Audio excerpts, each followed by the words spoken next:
Good morning students. मैंने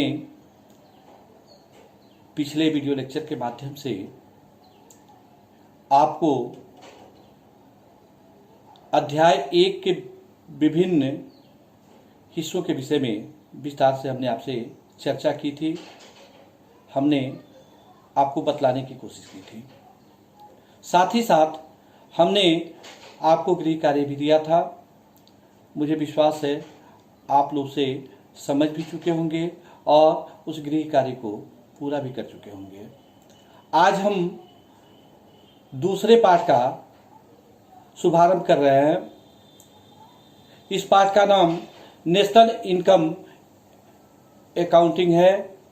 इस पाठ में हम बिल्कुल शुरू से लेकर चलेंगे, क्योंकि जिस तरह आप घर बनाते हैं तो बढ़िया घर बनाने के लिए, मजबूत घर बनाने के लिए आपको बुनियाद मजबूत करनी होती है, नींव मजबूत करनी होती है।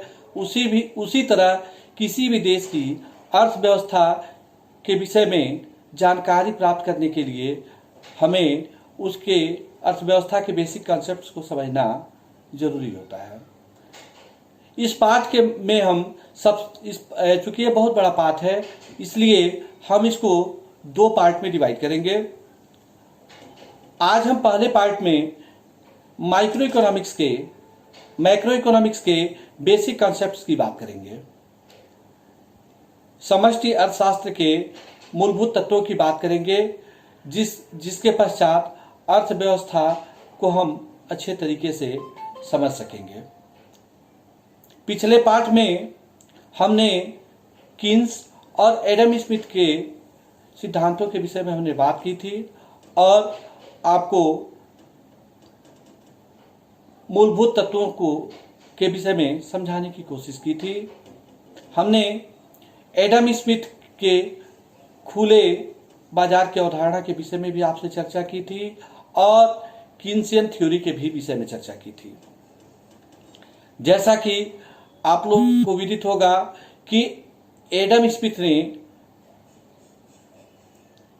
N inquiry into the nature and cause of the wealth of nation नामक पुस्तक की रचना की थी और इसके माध्यम से इन्होंने यह समझाने का प्रयास किया था कि कोई देश समान संसाधनों के होते हुए भी गरीब होता है और कोई देश उससे कम रिसोर्सेज होने के बाद भी अमीर हो जाता है। ऐसा क्यों? यह प्रश्न आपके भी दिमाग में आता होगा कि कोई देश ज़्यादा धनी क्यों है और कोई देश ज़्यादा गरीब क्यों है। अब हम बात करते हैं, तुलना करने के लिए हम 2 महाद्वीपों का हम आकलन कर लेते हैं। जैसे हम अफ्रीका कॉन्टिनेंट की बात करें और अमेरिका कॉन्टिनेंट की बात करें। अमेरिका का हम जहां जिक्र करेंगे वहां उत्तरी अमेरिका और दक्षिणी अमेरिका हम दोनों की बात करेंगे और अफ्रीका कॉन्टिनेंट की हम बात करेंगे। आप सभी जानते हैं कि अफ्रीका महाद्वीप में खनिज संपदा का भंडार है, अथाह भंडार है। उसी प्रकार अमेरिका महाद्वीप भी प्राकृतिक संपदा से समृद्ध है। लेकिन सवाल ये उठता है कि जब अफ्रीकी देशों के पास भी प्राकृतिक संसाधन पर्याप्त मात्रा में है, फिर अफ्रीका महाद्वीप के अधिकांश देश गरीब क्यों हैं? और अमेरिका महाद्वीप के देशों के पास भी लगभग वही रिसोर्सेज है, वही संसाधन है, फिर भी वहाँ के अधिकांश देश अमीर क्यों हैं? यह बात आप लोग सोचते होंगे। इसके पीछे मोस्टली 2 कारण दिए जा सकते हैं। अफ्रीका महाद्वीप के जो भी देश हैं वहाँ तकनीकी का विकास नहीं हुआ है, जिसके कारण वह उन प्राकृतिक संसाधनों का समुचित दोहन नहीं कर पाते और वे उस संसाधनों को अन्य देशों को प्रयोग करने देते हैं। बदले में उन्हें कुछ धनराशि मिलती है, कुछ लाभ मिलता है, जबकि अफ्रीकी संसाधनों का दोहन करने वाला देश उसका समुचित उपयोग कर अधिकाधिक लाभ कर समृद्धि को प्राप्त करता है। तो जैसे आपने देखा होगा कि साउथ अफ्रीका महाद्वीप के जो भी देश हैं अपेक्षाकृत काफ़ी गरीब हैं। वहीं उत्तरी अमेरिका में यूएसए और कनाडा जैसे संपन्न देश भी हैं। दक्षिणी अमेरिका के देशों में अपेक्षाकृत थोड़ी गरीब देशों की संख्या थोड़ी ज़्यादा है। तो ओवरऑल हम देखें तो सारी संपदा होने के पश्चात भी गरीब देश उन संपदाओं का सही दोहन न कर पाने की स्थिति में वह गरीबी रूपी समस्या से जूझते रहते हैं, जबकि अमीर देश उसका भरपूर मात्रा में दोहन कर वह संपन्नता की सीमा को प्राप्त करते हैं।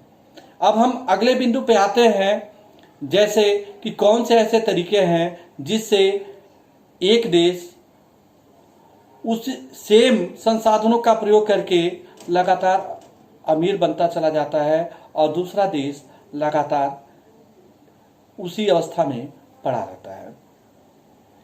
इसके पीछे एक आप एग्जाम्पल समझ लें।